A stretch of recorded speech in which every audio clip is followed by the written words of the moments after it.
I mean, I'm just saying, I don't know where to look in the camera, but I do look good in these glasses, don't I?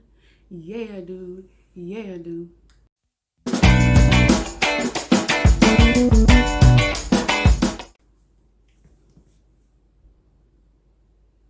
Hey, it's J.O. Harris here, and I'm just here to talk to. Oh, I forgot to give y'all my tagline because I love it so much. I say I'm a church girl with a dirty mind. That means we're going to talk about everything from Jesus to what's going on in these streets, and I hope you're ready today because guess what? We're going to address something that is going on in the world today. If you don't know that our world and what's going on in our community, it's a lot of anger out here. Guess what? It's a lot of anger, and you feel it, and it's tense. People are emotional. People are emotionally drained. They don't know what to say. They don't know what to do. I had a friend to call me, and she was like, I don't know how to support you. Please tell me how to support you. And I had to be like, hey, just keep being yourself.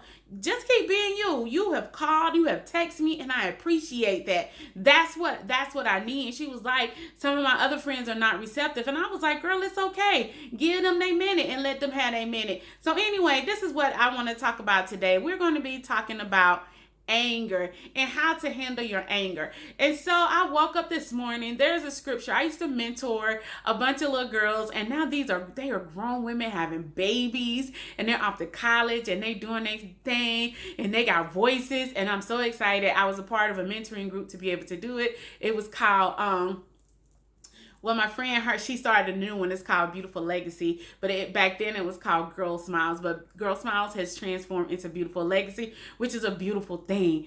And so I remember the scripture that we taught them because they was angry at a young age. This was about like 10 years ago. They were some angry little girls. But we taught them the scripture called Ephesians. It was Ephesians 4:26 and 27. If I'm not exactly correct, guess what? I'll post it down below so you can exactly know what I'm talking about. But the scripture said, in your anger, do not sin, because you don't want to give a foothold to Satan.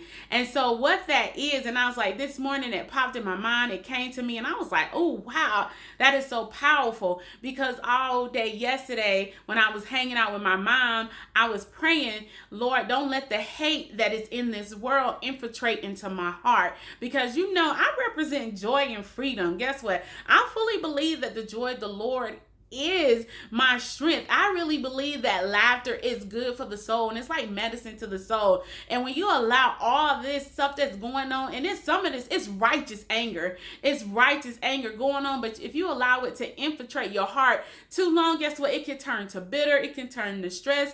My blood sugar was high, went sky high. What else was going on? My blood pressure was sky high. So all this stress and all this feeling and all this energy that I had inside of me, it was causing me to be upset and stressful. That's something to think about when you think about the Black community, why we have such a high percentages of diabetes and all this kind of stuff. Could it be that we're under a lot of stress?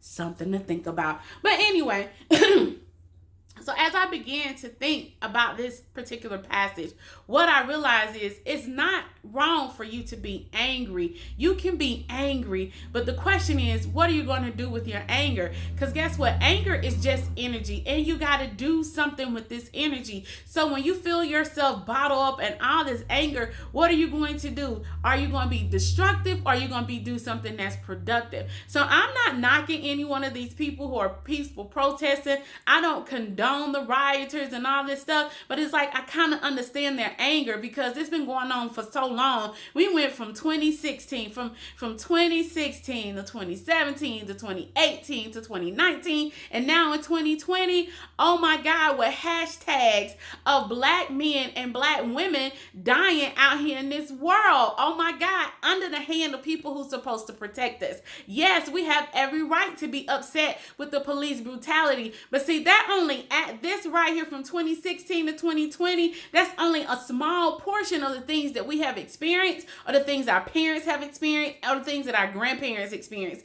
I always try to remind people that I had one set of grandparents who taught in Jim Crow. They were teachers and principals in Jim Crow era. Guess what? My grandfather was a principal during the Jim Crow era, but guess what? He was always treated as a boy.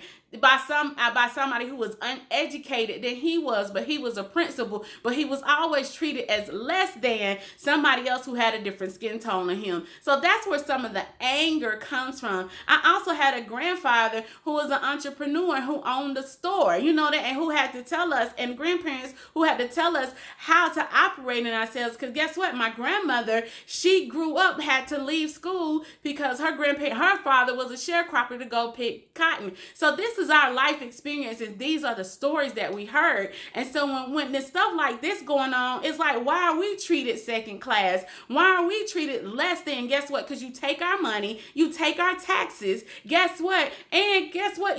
Some of y'all take some of our culture. You love our music, you love our football players, you love our athleticism, you love our swag, and you love our sauce. Guess what? This is why some of us are really angry. And I'm just explaining to you why we're really angry. But in the process of us being angry, guess what? We need to say, hey, what am I going to do with my anger? So I decided to come on here today to talk to you about this is what I decided to do with my anger. I feel that I have a responsibility to help sprinkle some positivity and some joy back into your life. And this is directed to my brothers and sisters who are feeling angry and they need something to do. Guess what? There's a great book I suggest. It's called Holy Discontent. It's by Bill Hybel. Yes, he's a white pastor, but guess what? In his book, he talked about what went on in the 1960s and this lady, how she felt a holy discontent and how she started an organization that is still going on today. And she just so happened to be a white lady. So guess what? The thing is, you got to decide, what are you going to do with your anger? So now that you know that you mad, now that you know that you pissed,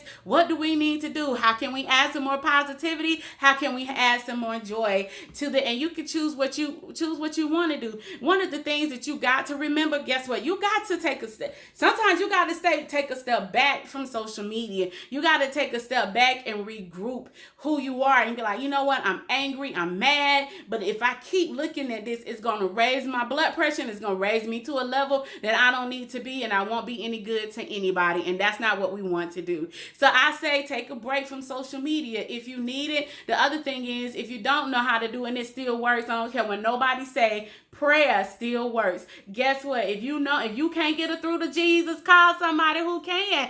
I can get around somebody who has some wisdom that you can talk to and you can express yourself. Also, choose to get around some of your friends. Y'all talk about this, have dialect. I had a text conversation with a friend of mine, and she just so happened to be white. She said, I'm not okay. I don't know how to support you. Again, I kept saying, thank you for calling me. Thank you for being concerned for me. Because guess what? I really appreciate that. And we've had some open conversation and some dialogue, and she's allowed me to be angry in her space, and she didn't feel disrespected. I appreciate that. So one, we said, come on social media. Shit, don't feed into it. You know that, take a break for some of it and regroup. Number two, you know what? Get around some friends that you can laugh with, because guess what? Laughter is like medicine for some soul. Talk about something else. Have another topic to talk about, so this won't be in your spirit just covering you up. And the third thing, I did, I'm always going to support prayer. Pray, people, pray. I'm trying to learn where to look at in the camera. But anyway, pray. And number 4, you want to make sure that you're doing something that feeds your spirit. Journal. And prayer is a part of that. I'm a big component of prayer. But you want to journal, write your thoughts out, listen to something that's going to feed your spirit and help you kind of steer this anger to a certain direction. And also, lastly, choose not to spread hate. Choose to spread love. Choose to make a different choice of how you want to spend your anger. You can have your anger can either be destructive. If you watch the Avatar and the Firebender, I love that crap. I love that cartoon show. It's on Nickelodeon, by the way. Guess what? You have fire is like energy. You can choose to let your energy be destructive, or you can choose your energy to be productive and help rebuild. Because guess what? When this is all over, the world's going to need people to help rebuild the system, to rebuild things that we need to do. So you have a choice right now of what you want to do with your anger. I choose to be joyful. I choose to spread joy. I choose to do something positive. And I'm going to go over this really quick again. Take a break from social media. Talk to some good Judies, okay? Whether they black, white, or Asian. Talk to your friends, your real friends that are down for you. Thirdly, get around somebody with some wisdom, like a mama or somebody that you can talk to. And guess what? Lastly, don't forget to pray and don't forget to laugh. We need all of these things, and then you got a choice on how you're going to use your anger. Man, guess what? If you don't want to go out to protest, buy a case of water so when they out there protesting, that they have water to be able to drink. Now you can, if you want to, you can also take some water to the police officer, because guess what? They out here in all this gear and they hot too. And a lot of them agree with some of what the protest is going on. And lastly, make sure you open up your ear to be able to hear them. My name is J.L. Harris. I hope you appreciate this. I love you. And guess what? I can't wait to talk to you again next week. Ow! Toodles. Toodles. That's a hot mess. All right. Bye, y'all.